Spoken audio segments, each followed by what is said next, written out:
L'Oréal is a French cosmetics and consumer products group focusing on hair and skin products. Exactly. So this company was founded in France around about the time of the Second World War.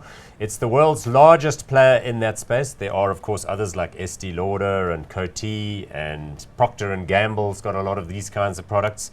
But if you want a one-stop shop in terms of personal grooming, L'Oréal is it.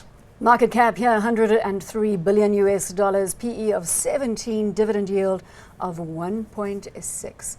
Paul has often come forward with the benefits of L'Oréal. In fact, he knows a little too much about the company for my liking, although I've never really delved into his reasons for being such a fan of L'Oréal and its products.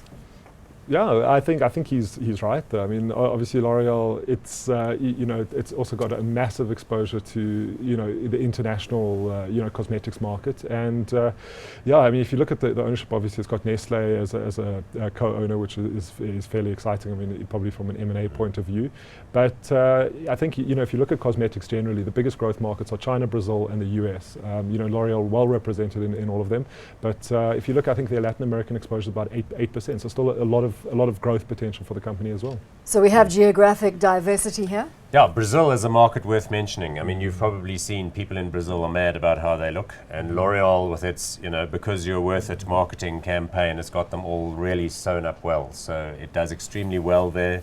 There's a great deal of spend still to come because, of course, people can't afford these things until they at least have just a little bit of disposable income. But hair care as well as skin care products, I mean, it's just a natural opportunity for people that are moving into the middle classes. And the company is perfectly positioned. A little bit of what's happening towards Okay, again, the this is the ADR here. program in New York. So what you're getting there a little bit is a sense of the currency movements of the euro, which is its reporting currency relative to the dollar.